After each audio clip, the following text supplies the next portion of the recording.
बिहार का सारण संभाग, जिसका एक जिला है गोपालगंज।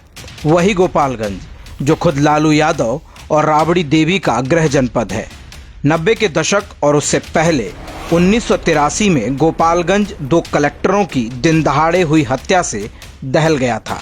किसी कलेक्टर को बम से उड़ाया गया था तो किसी को हजारों की भीड़ ने अपना निशाना बनाया था।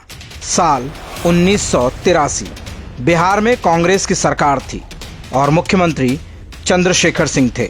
गोपालगंज की धरती जो पहले IAS अधिकारी के खून से लाल हुई थी, उनका नाम था महेश प्रसाद नारायण शर्मा। बिहार में कांग्रेस की सरकार थी और बाहुबलियों और गुंडे मवालियों का बोलबाला रहता था।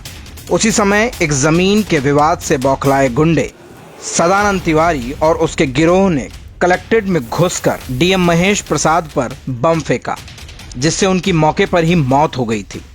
इसके बाद आरोपी सदानंद तिवारी भेष बदलकर साधु बन गया और बिहार से भाग निकला। 11 फरवरी 2006 को कुंभ मेले के दौरान प्रयागराज जिले में AK-47 से सदानंद तिवारी के काफिले पर ताबड़तोड़ 200 राउंड की गोलियां चली, जिसमें सदानंद तिवारी समेत कुल 7 लोगों की मौत हो गई थी।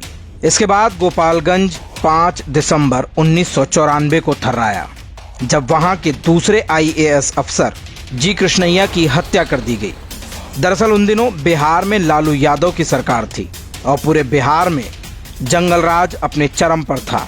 हत्या, लूट, अपहरण और डकैती के रोजाना अनगिनत घटनाएं सामने आती थी। जातिगत आधार पर बने गुंडों के बीच भी खूनी जंग चल रही थी, जिसकी छींटें अक्सर बिहार के दामन पर दाग लगाते रहते थे। जी कृष्णैया की हत्या पर कहा तो यही जाता है कि मुजफ्फरपुर के पास शव ले जा रही एक भीड़ ने उन पर धावा बोल दिया और गोली मारकर उनकी हत्या कर दी थी। लेकिन असलियत ये है कि बिहार जाने माने बाहुबली और लालू यादव के बेहद करीबी आनंद मोहन की पार्टी BP-पा पार्टी के नेता छुट्टन शुक्ला की 4 दिसंबर 1994 में गैंगवार के कारण हत्या हुई थी। आनंद मोहन और उनकी जुटाई करीब 5000 लोगों की भीड़ छुट्टन शुक्ला के शव के साथ प्रदर्शन कर रही थी। इसी बीच पटना से लौट रहे गोपालगंज के DM जी कृष्णैया की गाड़ी वहां से गुजरी और भीड़ ने आनंद मोहन के उकसाने पर उनकी गाड़ी पर धावा बोल दिया। भीड़ में से ही किसी ने गोली मारकर उनकी हत्या कर दी।